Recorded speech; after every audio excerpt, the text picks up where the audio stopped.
what time is it? Your show. Yeah, what time is it? Your show. Yeah, what time is it? Your show. Yeah, he's back from the dead. Your show. Putting it on the map, yeah. Saskatoon. Right next to New York. New York.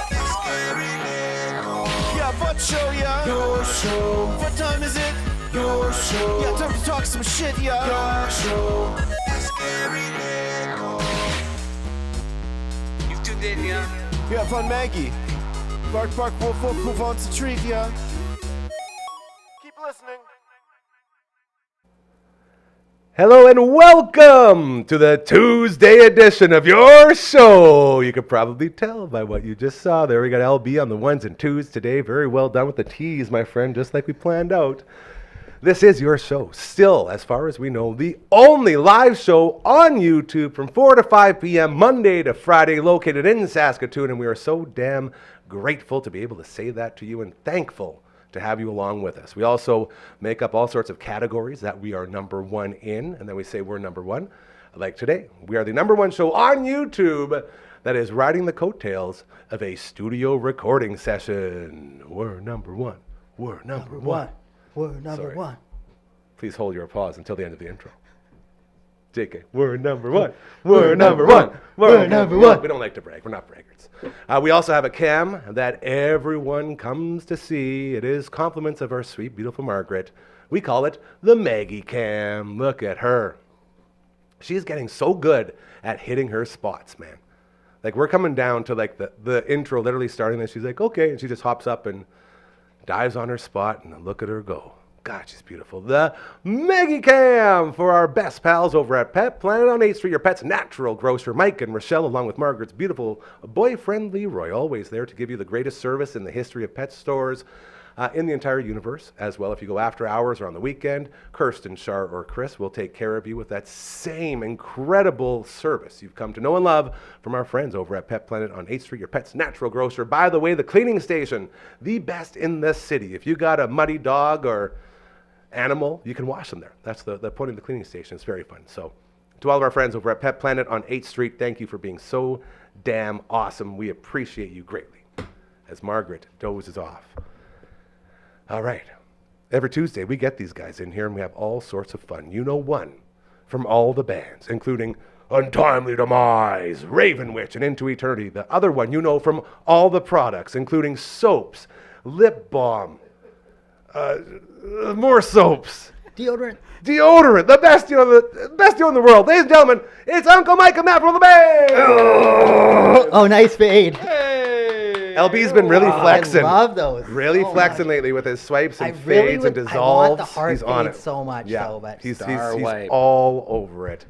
Welcome, fellas. Welcome. Good day. It's a good day. Can't even focus here. I told you, he's a swipe master. He's going to throw you off if you pay too much attention to the swiping that is happening. How are you, old friend? Matt first. Well, I'm feeling Let's catch pretty good after that vocal session we had. It was so fun, dude. It was just amazing. Like, again, because it takes about 2 minutes to set up the little it. studio or whatever. The flip over. And make no mistake, our head engineer, LB, the greatest in the biz, he thought about that when we put it all together. Yeah. Everything in there is of there course for he a did. reason. So he made sure that if anything else comes in here, it's real easy. This whole idea of this place is to basically like Transformer Studio, man. Yep. That's what we do. So all of these things have more than one purpose, and it's all because of that genius there behind the booth.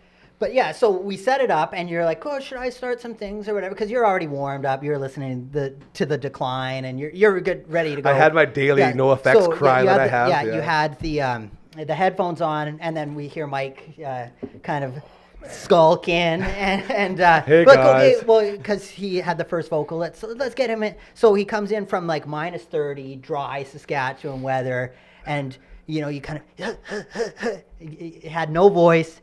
Did like one line, and then everything was Boom. first take Jake, Boom. perfect, like album ready, will not need to be like massaged at funny. all. It was amazing. And yeah. make no mistake, we are very aware of that. The reason we're one take Jakes is because we're not trained musicians. We're not looking for perfection, and that's why I love projects like this so much, because you can just be yourself and have fun. and maybe a couple other people will enjoy it along the way. But yeah, it's so fun, like how we're doing that too, where it's like almost a puzzle piece where we did our session Totally. last week, Yeah. and then we figured out kind of where we want the vocals to sit, and then you guys came in and just did everything, and we're like, oh, maybe let's put a harmony there, and then yeah, we go back and forth like Very No Effects in their final show, you know, when Mike's trying to find his pitch, and all three of us can't quite get it, but we get together. Together we can But make yeah, it. I'm feeling that kind of post-recording buzz. The glow, the glow. Yeah, this is awesome. And for anyone listening audibly, like our friend Uncle Brando says, which you should be.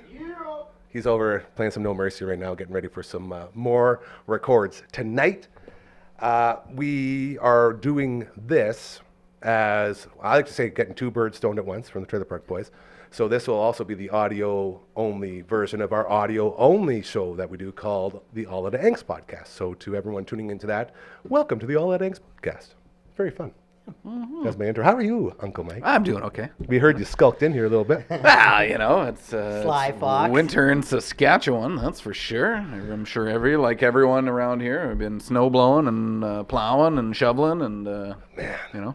I hate snowstorms, obviously, because they're snowstorms, but I also love all of the kindness that comes out through said snowstorms. Like, I don't know if you guys noticed out front, but like our whole street out here, our whole block down the sidewalk is just taken care of. Like, Oh, yeah, if it's you beautiful. try to go out once the storm is done and like do some shoveling, you get laughed at. You like walk up with your shovel. It's like when Abe Simpson walks into the lady parlor and then, who's on tonight? And they just walks in, walks right out.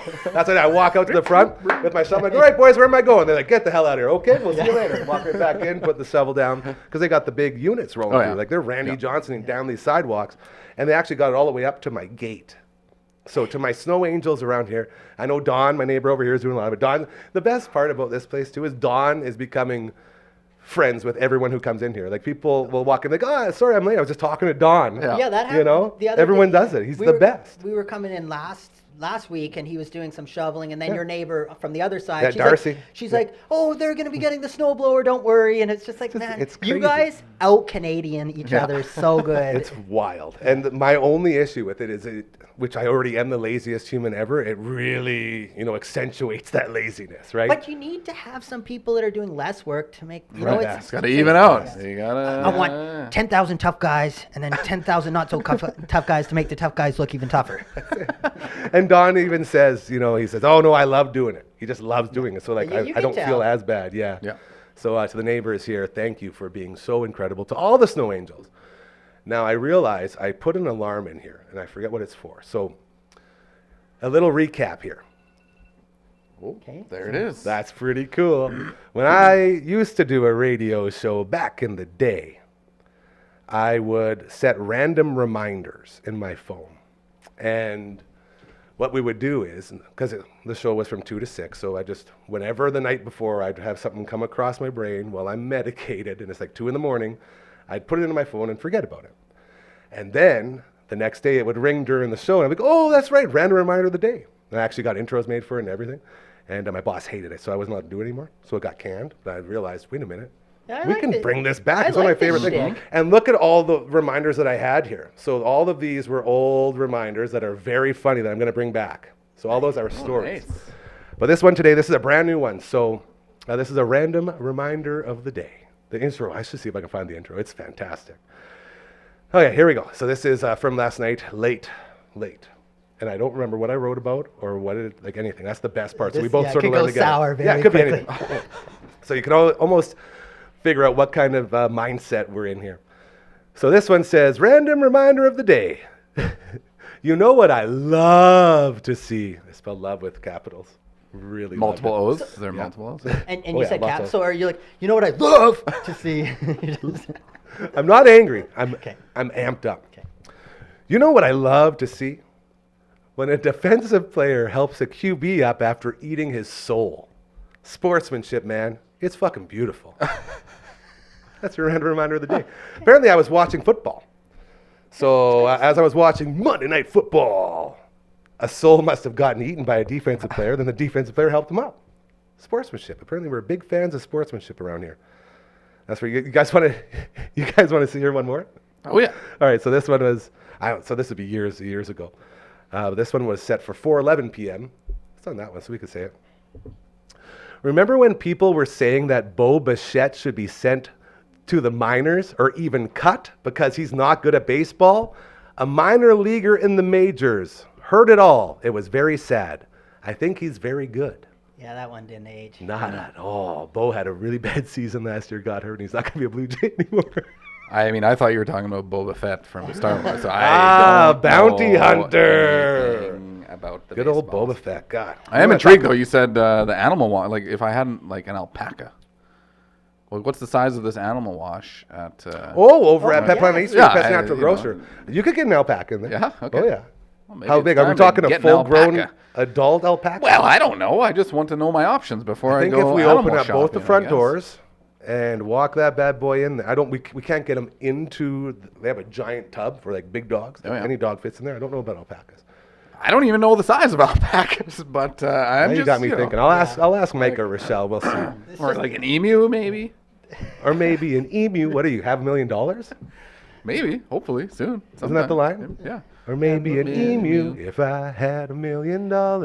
Maybe something or an emu. Good. Are we just going into our BNL Crash Test Dummy cover band we want to start? Well, I have said like that would be a life goal of mine if I could somehow play a role in getting Stephen Page back in. We've with talked the about this. Bare Naked Ladies, and I could see a performance because honestly, they're a pretty good band, and like Dude. when you listen to them, like they're rapping, they're kind of like Oh, right. rapping over Yeah. it, and it's quite impressive.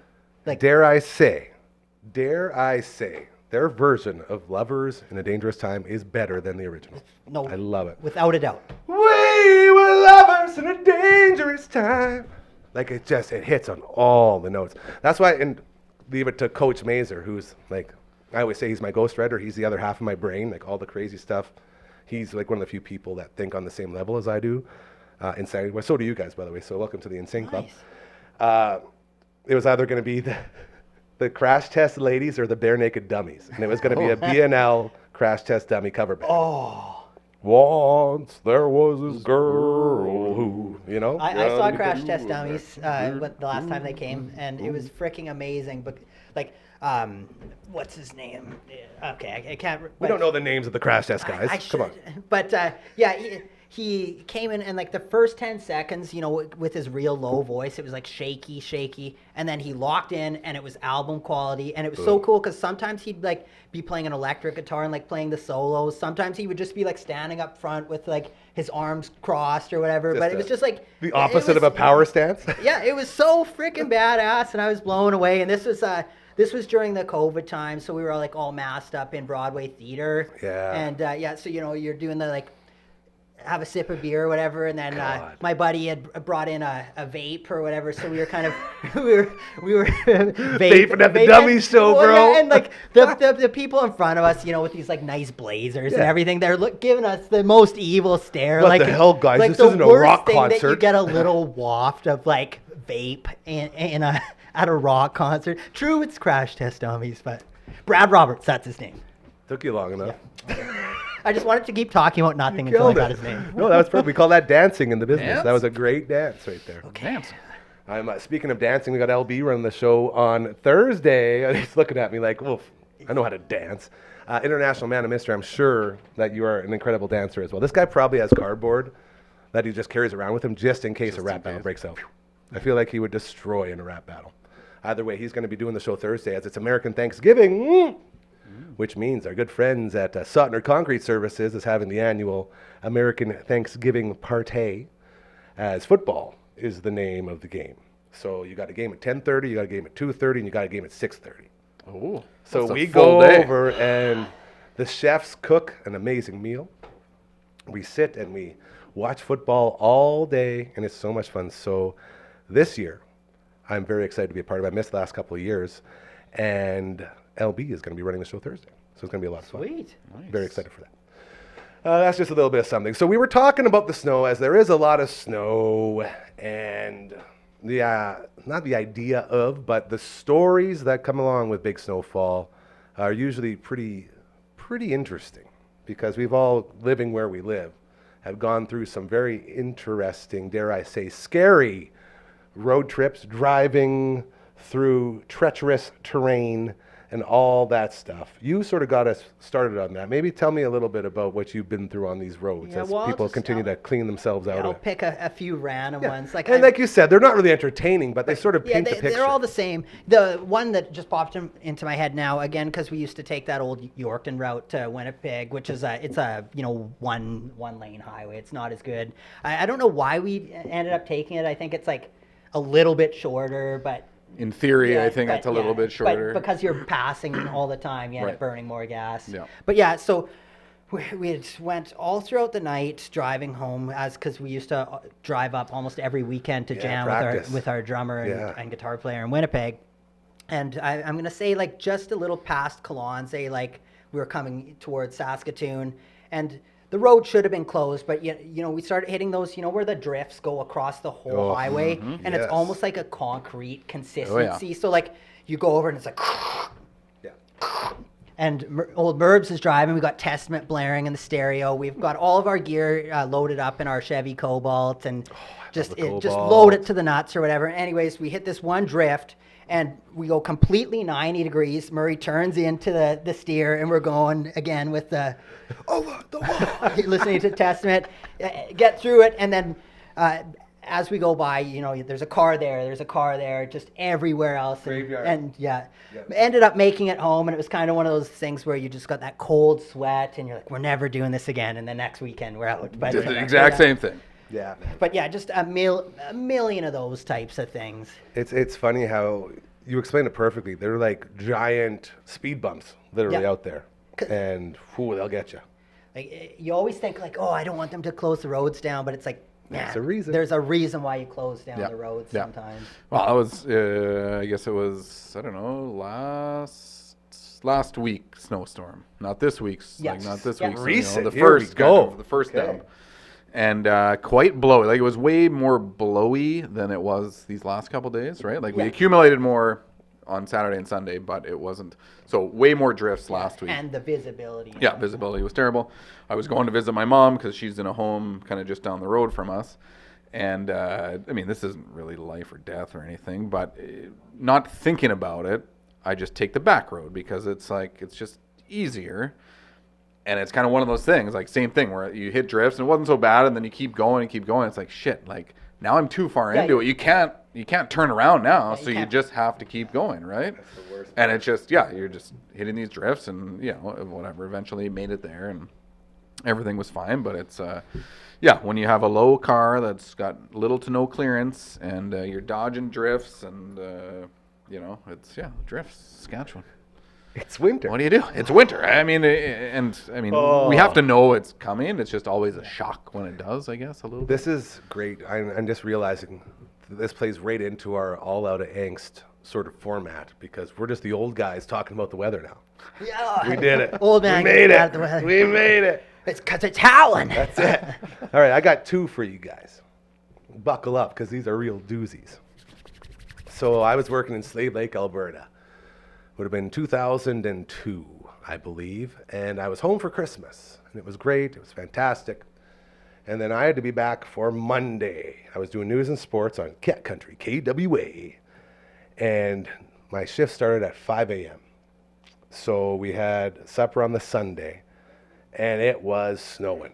And I'm like looking at my dad. I'm like, well, should I go for it? He goes, what do you mean, should you? You have a job, son. Get out of here.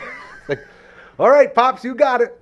I hop in the 1990 Crown Victoria, handed down to me from my brother, who had it handed down to him from my grandpa. And off we go. I always say it was like driving on a cloud. And we're making our way to Slave Lake, and I got to make the turnoff, the Fort Sask turnoff.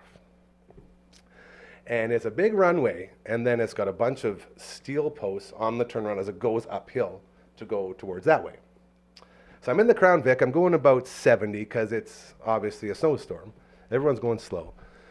And as I go to turn off and go up and around, the turning doesn't work anymore. So I do this one. I'm like, oh no. And I do this one, and I say, okay, I'm going in the ditch.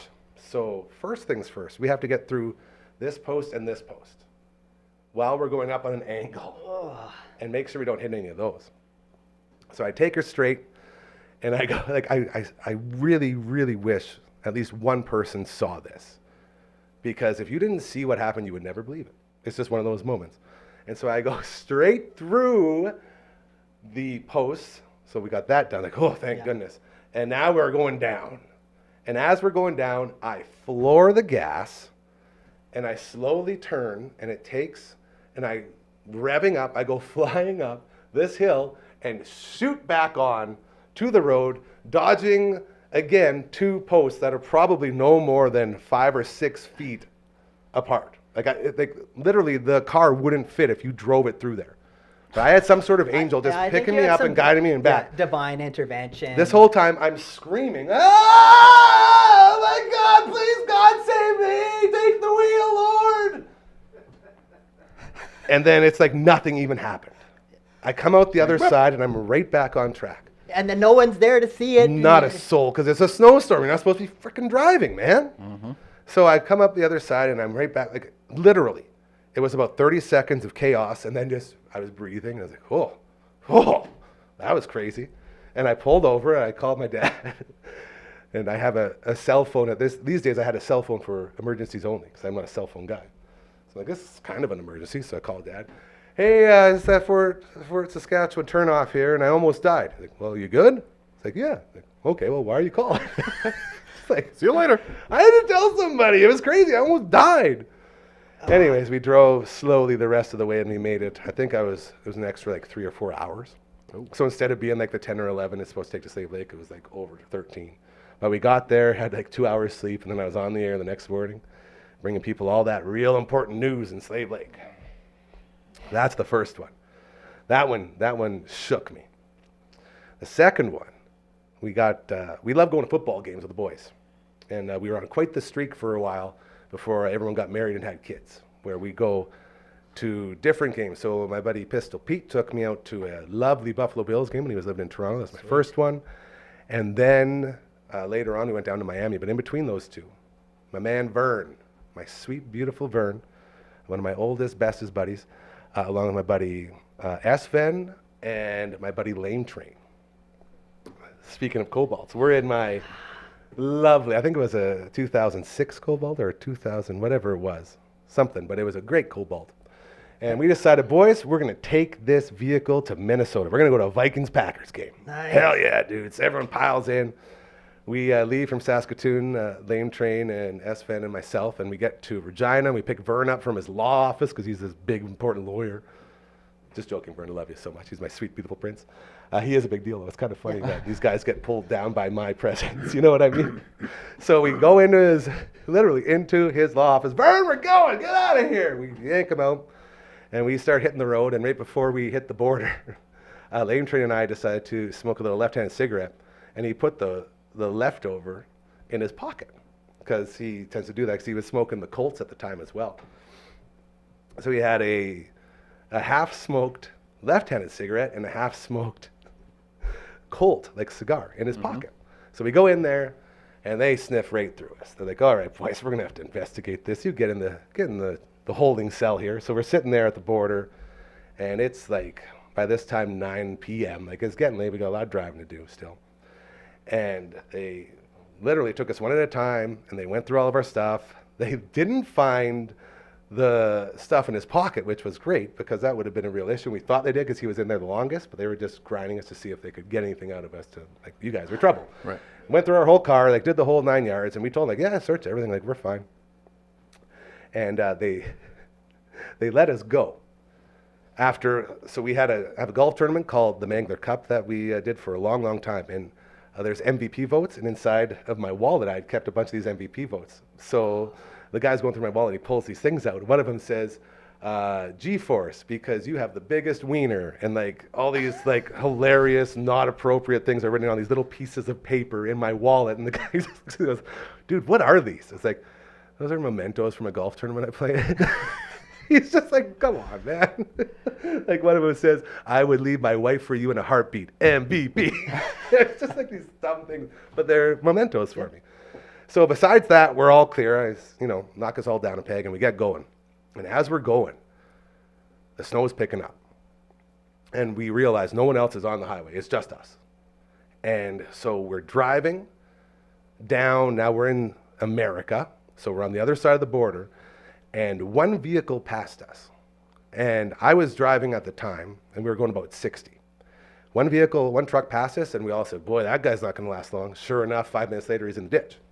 Yeah. So we slowly roll up, and we like, hey, buddy. Like, we have no room in our vehicle. It's the Cobalt with all of our stuff, and we have a PS2 set up in the back so we can play Madden on our way down. So it's like a party Cobalt.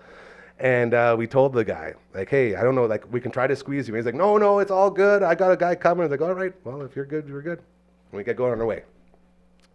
Now, Verno is very well known for having horrible vision, to the point where we call him Twin, as in 2020, for the guy who can't see anything. So he's the blindest dude I know that still officially can see.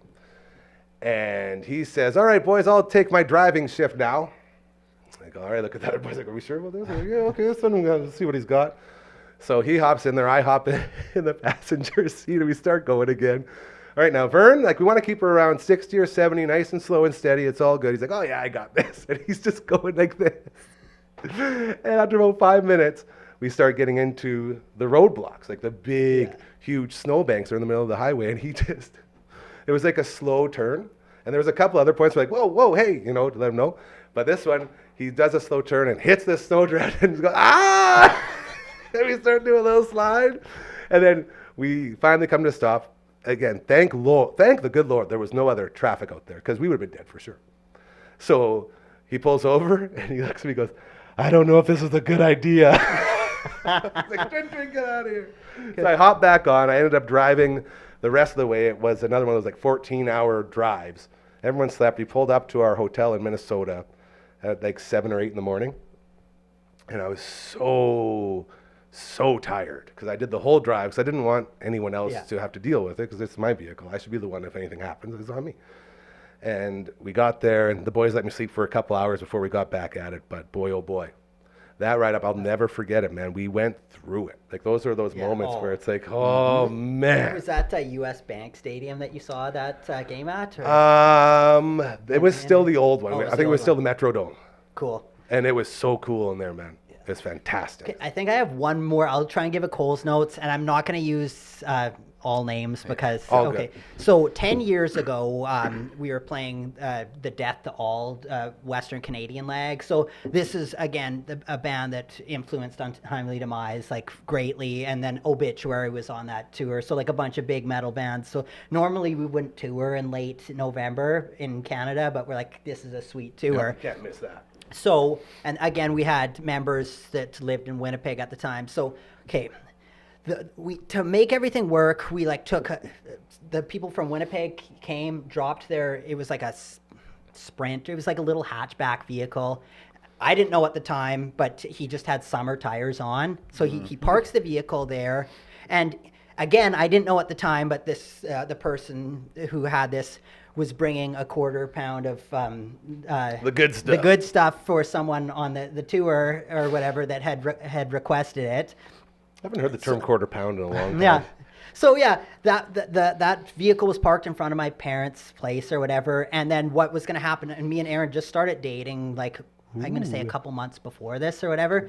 Her and another buddy were going to take that hatchback and meet us in Regina once we made our way from Vancouver to play that show, and then that's when we were gonna do the swap of stuff.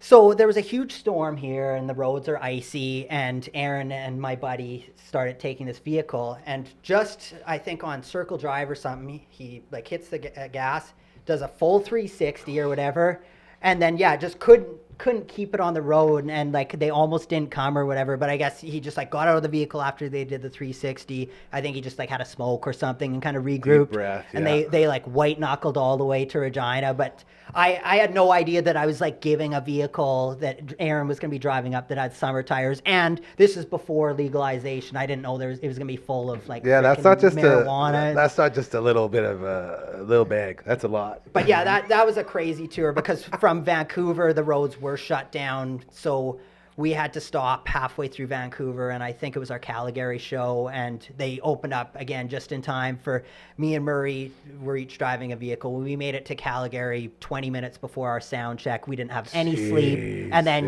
you're playing a show. Go get 'em. And that was like, I think that one was like 1,800 people, which again, for Untimely Demise, huge. that's a big show for us huge or whatever. crowd. And you're playing with the bands that are your heroes, but you're on no sleep and you're stressed from all that. Yeah, you Yeah, can't even just- enjoy it like that, hey? No, you really don't. You almost like those tours where you're driving yourself and there's winter stuff. You have to wait until you're back and safe, and then you can kind of like reminisce about it. But in the Take that time, in, it's just yeah. stressful. But yeah, the point of that story is that we had left that summer tires vehicle for our buddy and Aaron, who I was recently started dating, to like meet up, and then totally screwed them over. Things could have went a totally different way there. Yeah, absolutely. But Dang. Well done. Hanging out with the All That Angst podcast boys, as this episode is doubling as an episode of said podcast, which you can find on all the audio-only outlets, including Spotify's and Amazon's and Apple's and all the other things that kids like to say, hey, can I get this app or that app? It's probably on there. That's my reset. Sorry, I'm angsty. love it. Angsty, boys. I wanted to get some music talk in here as we continue to roll on. King Diamond. Tell me about what's going on here, because this whole sort of, again, I said earlier, earlier as in previous shows, I had a bunch of buddies who were so pumped to go to that show. Pumped to go when it was supposed to be in Saskatoon, then to have it canceled, it just broke some hearts, and then we all sort of said, okay, well, that's that.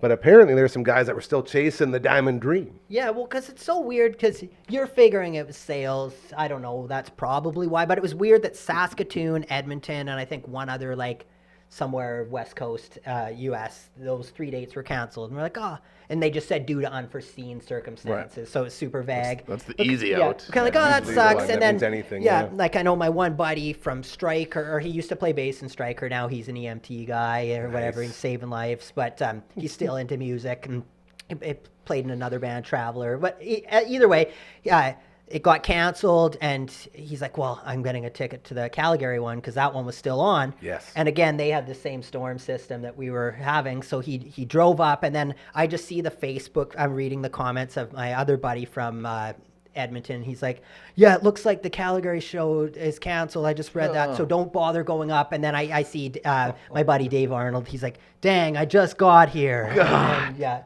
So you're like reading it in real time of like his disappointment. So yeah, Calgary and another place got canceled, but it's like in the winter, that's pretty dick So to do much that. Like, like, because now you're probably stuck in Calgary. Oh, yeah, because you're not going it's anywhere. like you can go Yeah. anywhere. Yep. Like, dude, just having to, again, that's why it's like touring Canada in the winter is such a so gamble. hard, Like, man. And then no one thinks about that, right?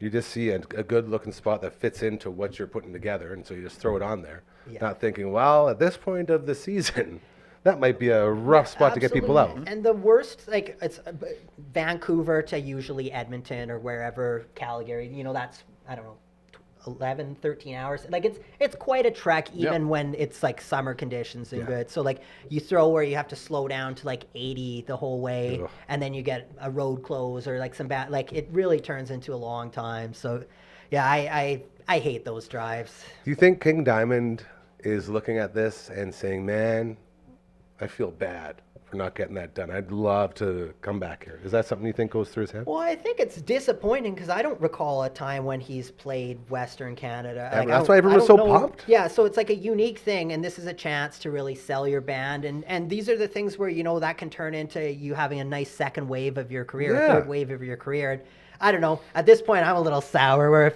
if he comes back again, I'll kind of be like, I'll wait till the day of. Don't hold it against him, but be cautiously optimistic is the term we like to use. This is true. Cautiously optimistic. So, man, we've got, this is crazy. Look at what we've done in the last, hour and a half, give or take. We did a bunch of music, 2 hours, damn near 2 hours. I know. Just recorded music. We got talking about relevant stuff like the weather. People always say, I hate that term too. People always say, I have been told that people like to talk about what's relevant and what's going on, and you should be prepared with all of those things to bring them to the people. just maybe like, oh, you're so, I get so mad. Ugh. But this is a pretty big one. This one makes sense, but I'm true to that. Like, I hate small talk with a passion. Like, I'm like the most introverted guy, but I can be extroverted if I'm talking about music or things that I like. Once I'm out of my shell, I'm fine. But I hate going into like a place and talking local sports, the weather, any of these things that you're supposed. What do you do for a living? I don't know. Is it a good job?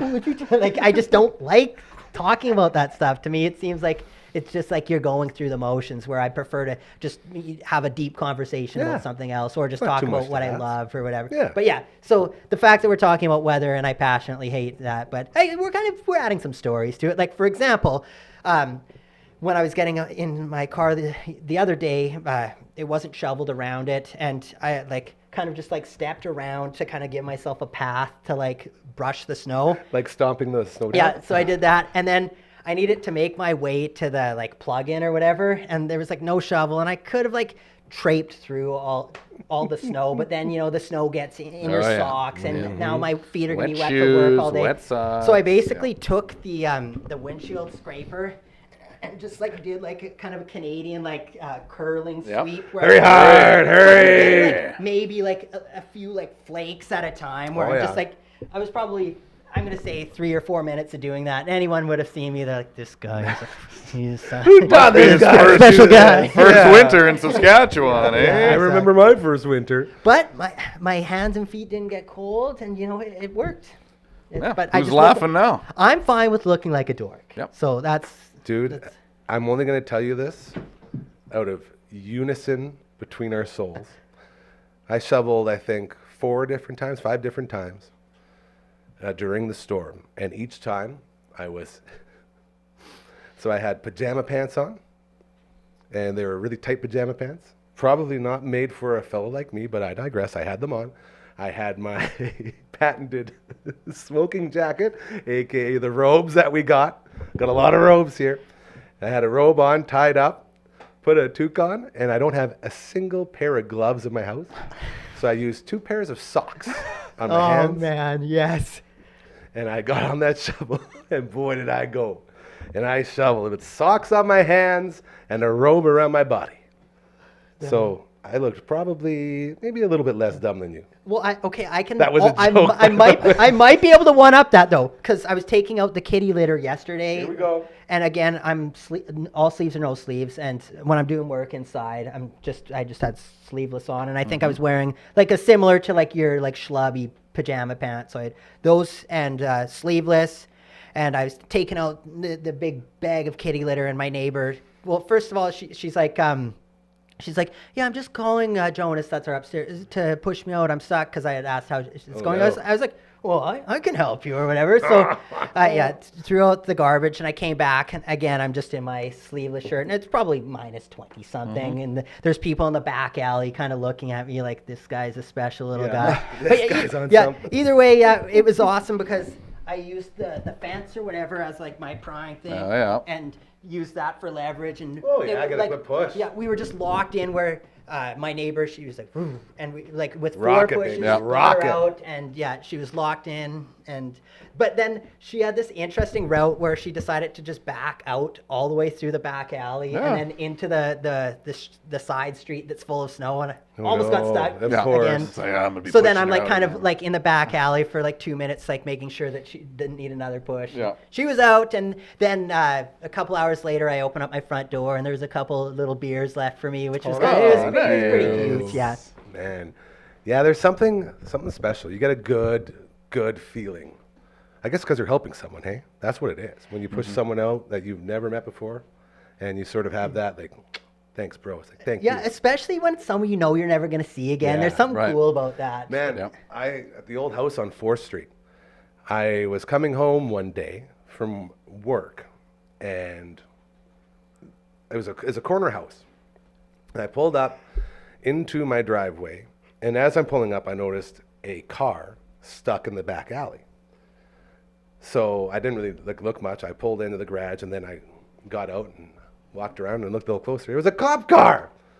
The cop car is stuck in the back alley. So now I'm like, okay, how do we play that? do I want to draw attention to myself? Because if these cops are looking for any reason to arrest someone, I'm pretty sure I got a couple around here, like just from the way we lived at the time. It's kind of like It's a whenever long I time ago. drive by a cop, I always give them the wave, like The hello, yeah, I it's like, respect you. yeah, Please don't. yeah, Like yeah. I'm here. Not for the you. guy. I'm cool. Yeah. I'm cool. So by the time I walked out and went around, because this is like my backyard's right here and they are right here. And the one cop is out pushing and the other one's in there. And I'm like, okay, well, clearly they saw me pull into my garage. I can't just bail on these cops now.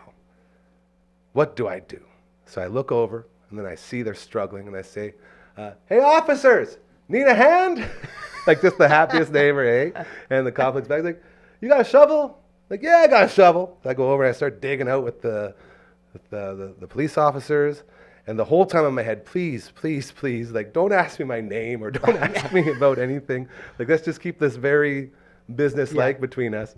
And two of the nicest police officers you've ever met, and they were so grateful. And I thanked them, and they thanked me, and it was just a really, really good experience. And I learned, like, you're not supposed to fear cops unless you have a reason to fear them, right? Yeah. And so it was nice just to connect and remind myself there are good people out there everywhere, no matter where you're looking or what you're doing. So that was another one of those times where, well, it's probably the only time where I've actually sat down and said, should I go help them or not? Had it have been anybody else, you wouldn't have questioned it. You would have It's gone, just right? it sort of caught me a little bit. Yeah. Yeah. But still, even then, the feeling of helping someone. But yeah, it just You shows how roll it off can of bring that. any of these two people from whatever walks of life, and then That's it it. puts you on the same page. You're all even at that moment, and then Yeah. you're achieving a common goal. Yep. And yeah, When you're growing up listening to songs that say F authority, that say F the police, like it's just, it's ingrained in you. So you have to think actually before you do that because your brain's been so trained in that way to not trust these people. for me, it was from childhood memories. Like because we weren't the most well-to-do family, so like money was always tight. And I know there was a few times where like we got pulled over, and just like the fear in my parents, like they're like, make sure your seatbelt's on, and like, and I just remember like being, I don't know if I was like 4 years old but very, very young, and just like, make sure the seatbelt's on, and that fear of feeling like it's going to cost us Can't money, afford that a my ticket. parent, like, That's it. but so that's where my kind of distrust, or like, I don't want to say hatred, but that's where like it was born for me, was that type of Yep. thing. Or like, I know there was one time I like had a balloon in the back, and I was like making a bunch, and the police pulled us over, and I wasn't wearing my belt, and I think my parents got a ticket for it. But yeah, I just remember feeling so bad about that, and like how I'm like taking bread off my brothers and Yeah, sisters man. Right. table wearing for it. that. So that's why like initially the first 41 years of my life, I really did. No, I they've been growing on me lately, but I would say the first 30 years I had a general Our distrust. brains were formed Yeah. to be like that, Yeah. though, right? Like, And just that's the punk stuff we rock, learned. like you Yep. say. Like I'm thinking, what would have been great? Like if this was a TV show, and I'm out here helping push the police officer out from the back alley, and say I had a song set as like my ringer, like F police, brutality, like we're pushing. I just cursing them out. Sorry guys, I gotta take this. Just one sec. Like how, like there's so many things that could play out, and it's just nice to know that if you're a good person, you're doing good things, Yeah. right? That's all it takes. Very exciting as we continue here on the Tuesday edition of your show, hanging out with the All Out Angst podcast boys, warming up the seats for the Commander Cookout fellas who are coming in here right after as we're getting ready to shoot a couple more, well, one more episode if it's any more than that, along with the pre-show. Uncle Brando's going to murder Network Ryan. So that's what we're doing. And I do want to get one thing in here as we got this sort of well of information and topics that we can use thanks to that beautiful brain of yours. Taking us all the way back to the days of Napster and LimeWire and sort of, as we're and we've talked about this numerous times now, us being the angsty fellas we are, like we've gone through so much shit within our lives, as in like time-wise, as in moving from cassettes to CDs, from CDs to MP3 players, and then on we go. And moving from those Napsters, those LimeWires, and getting back into paying for music. Like that pirating stuff was right at the peak of when we were like the Yeah. most us. It took us away from the CDs, which just like CDs took us away from cassettes. Now, as we move forward, I'm sitting here with a musician who is paid through music. What is your stance on making music free? Should it be free to download? I have a little like from both sides. Me too, because it's a lot more murky now than it used to be. Here's right? my thing with nobody really getting paid for music now. We're starting to, like with the older bands, ending. NoFX is done. Certain bands, AC/DC will be done soon. All these bands are ending. And because you don't really get paid that well, like not enough to make a living on it, we're not really getting the same quality of bands. Like where you can't have people all day just jamming it out and getting tight. Right. We're basically just like fitting it in when we can. Yeah. So like 100%. I feel like the quality of music is possibly going down because people aren't jamming. It's just all pieced together kind of stuff that's all comped together, and it's not like a band that was tight. So I think with people not getting paid, it that kind of hurts. But at the same point, I didn't like back in the day where people were putting out CDs and, like it cost 50 cents to make a CD or something, and they're selling them for $30, and there's only like one good track on it. And again, it's not like many of the artists were really getting paid. It was more the record labels that were making that money. So it's like, I feel like we should be getting paid better than what we are now, but I still kind of feel like it should be free to be accessed on the internet. That's sort of what it is now, right? Yeah. Like literally, you are in the middle of creating music from scratch that you will put out for people to listen to for free. But that's something that happened. Yeah, I just don't know where the stream of money is going to come from, but something needs to give to make it possible for bands to go out and do a tour and not have to, like refinance their mortgage or, go out or even be able to afford to pay rent or whatever. Maybe that's something that we can do. Maybe us here at the Dufferin Avenue Media Network can come up with sort of a think tank on how or what we would need to allow people to do something like that. Because if that's all we got left to save music, I'm in, man. Let's do it. Because we've tried, like when Untimely Demise did our Kickstarter, we basically, we pre-sold the album and a custom, like exclusive T-shirt or whatever. Oh, yeah. But we didn't really have our pricing system down, and with the shipping and everything, Right. we weren't making all that much per everyone that donated to our Kickstarter. So like we maybe made a couple $1,000, like once everything was paid for, which is great. That Right. helped pay for But a lot still of it. just a But drop in the bucket That for- is a drop in the bucket to make an album. And then there's you can get grants, but again, they only will cover 50% of what your costs are, and you're still getting taxed on that money. And so it's like, it's just not quite enough to make a go of it. And I think the issue is, you're not getting the same quality of stuff. And then you're getting a ton of people that are just doing their own, like us making their it's stuff. on your own, DIY. But it's like completely oversaturated with like these unprofessional, like music. And we're oversaturated with that stuff, where something about the bands that were like paid to play, you knew it was going to be good and you knew what to listen to, where I find it's hard to find new music. Man. Yeah. My wheels are turning right now as I sit here and think about all of the musicians that have come through the studio within the last 2 months with our friends over at 3 Hall Public House and with Uncle Grandma and with all of these things that we have here. If we were to get like a round table, get like 10 or 15 musicians that are in the middle of it right now, all sit down and say, okay, if you were to choose to start going all in on a music career, what would that look like and what would you need to succeed? Yeah. And if we made a list of all those things and then we started checking them off, it's like, okay, we can do this, we can do this. If we could make a roadmap to being successful with music, I think that would be a valuable thing, not for us money-wise, but for society as a whole. Because you're going to bring music back, baby. I really think it would be cool if governments, like there's Sask Music and there's those affiliates all over, like in every province. Yeah. But I think the key things is Sask Music should have a garage with about 5, vans that are tour ready, you know, with hitches, because Genius. that's I a love that's that. a huge cost for bands, is like being able to get a vehicle to take you out there, you know, because that's another, you know, over $1,000 to rent a vehicle.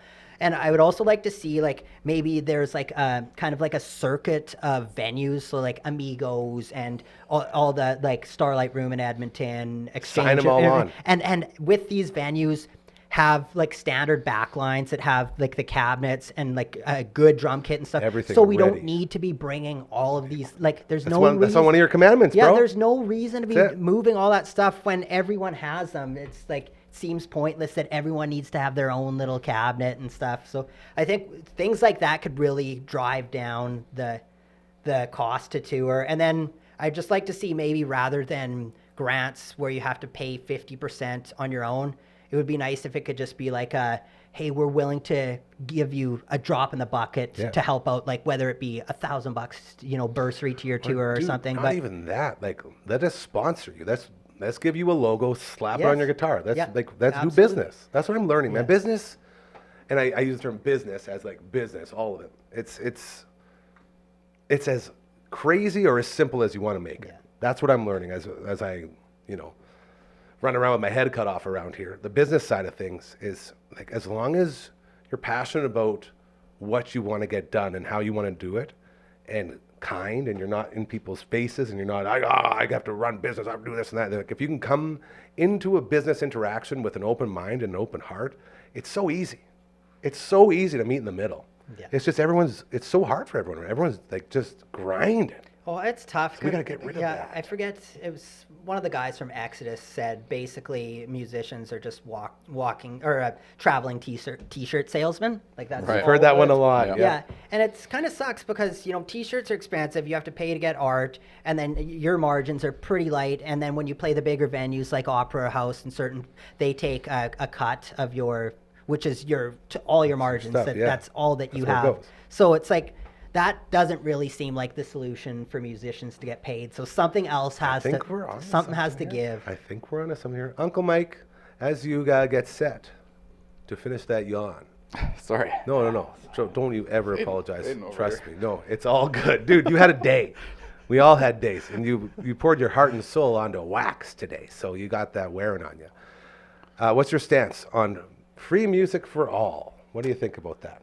Like downloading music. Should you be able to do it? I mean, as a listener, as a consumer, that's how I used to get a lot of my music.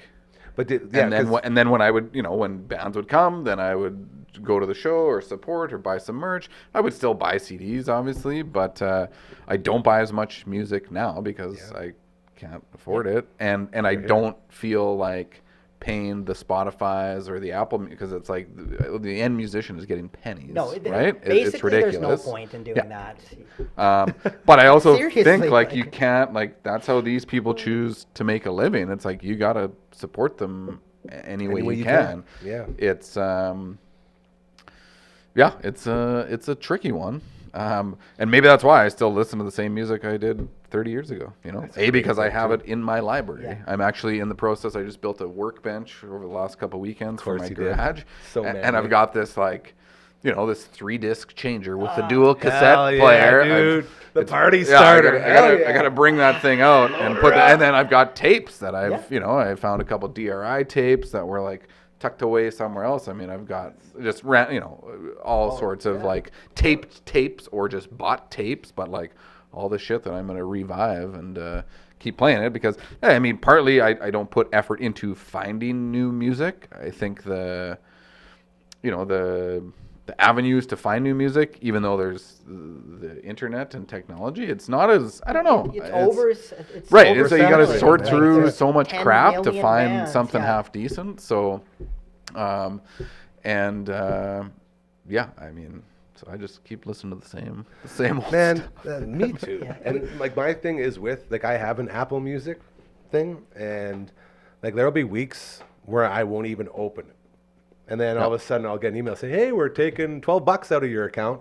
It's like, for what? Like, oh, you got me again, Apple. Yeah. At work, Oh, I I get so mad at tend Apple. to like Yeah. streaming because it is nice. Well, it's, I mean, and that's when I was in the garage. I didn't have my music player set up yet, so Yeah. it's like I had the the Spotify or whatever, but I don't pay. Like, it's just the free thing, so you Yeah. get the ads. But the convenience of it is quite nice. There. But I sometimes struggle with, you give me too many That's options, me. and I It's the can't Netflix choose syndrome, one. man. I can't. I Where do I know. even start? I can't. Right? One thing that would kind of be nice, like a trend that would be, like how now when you go to Starbucks drive-through, you're like prompted, what do you want to tip? I wouldn't know that, Matt, because I've never been to a Starbucks drive-thru before. Well, Please tell me, how is it? Well, okay. No, when you go to Starbucks or whatever, and you get your coffee that costs $6. Hold on, what's the order? What do you get? Usually grande Americano with a little bit of cream. That's espresso and hot water. That's not even close to as funny as I thought it was going to be. You're not like a triple mocha, half oil, half honey, Well, half... if it's a Saturday afternoon and me Treat and yourself? Aaron, we'll Hell get yeah. what do Treat we yourself. call That's we it. bullshit drinks. We want to get one of them bullshit drinks. Perfect. Yeah. So yeah, so you get your $6 coffee, and now it's a prompting. Do you want a 15, 20, 25% tip or whatever? And like, I'm not saying that's a bad thing, but that's a trend that started. It would be nice when people listen to the YouTube song after it's like, would you like to donate 25 cents to this artist? Or, because just, hey, this song really hit home for me today. Yeah, I'd like to donate 25 cents to them. If some sort of stream like that, where it went directly to the artist. I don't know if that's a possibility, but something like that would be cool. Wikipedia. My buddy Pistol Pete, one of my bestest, most closest, dearest friends, he explained to me, because I kept getting these emails like every 6 months or whatever from Wikipedia saying, hey, like, we've noticed you use our service. We love any sort of donation. And I told him, I said, yo, Pistol, can you believe this Wikipedia guy's trying to take me for some money? He goes, dog, you don't donate? I was like, what do you mean donate? He goes, think about how often you use Wikipedia, and you think that you're above donating $5 to them? What makes you so special? I was like, oh, that's a great point. Because if nobody supports this, Wikipedia is going to be gone. Right. And we all use it so much. So I was like, you know what? Pistol, you're right again. Look at you go. So now I make that $5 donation and everyone's happy. But if you don't have enough people doing that, nobody gets Wikipedia. Yeah. And that was the point. Like, you have to have a couple of good souls out there or else we lose everything. It'll just unravel right in front of you. Yeah. Life lessons. Whew. Whew, yeah. That was a heavy one today. Really got into that. All right, let's see if LB is hiding any Frankies in there. And I'm not talking banh mi's, bro. Banh mi's. Although I do love me some Frankie's banh mi. They're quite delicious. Still trying to get a sponsorship. We'll see how that goes. I'm hungry. I could eat 5 a day. Just saying, sort of my thing. Coming right up. Let's go ahead and run that, LB. Oh, see? Again. That's so weird, because I heard all the other stuff, but I don't got to come through here. Well, okay, we're just going to freestyle this one. Ah, my God. How much time do you think we got?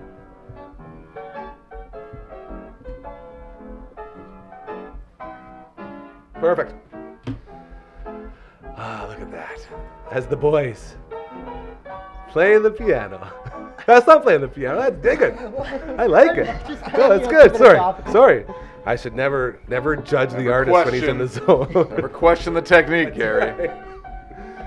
Oh, to all the people rolling through today, my friend Patty. I got to meet Patty, and I'm telling you, when you meet someone and you just instantly click? That was Patty. She's amazing. She's playing 3 Hall next week, and she gave me a little merch. She has a song called Suicide Duck, and she put it onto a bracelet. So now I got some merch from Patty.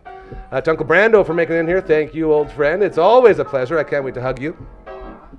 To LB, my sweet, beautiful prince on the ones and twos today. Thank you for keeping us on the rails like you always do. And for not chirping us too hard when you, the true musician, came in and heard us just butchering our little project. Oh, so much talent. So much, exactly, right? We're selling the energy. That's it. Not the talent. So much energy and talent in this room.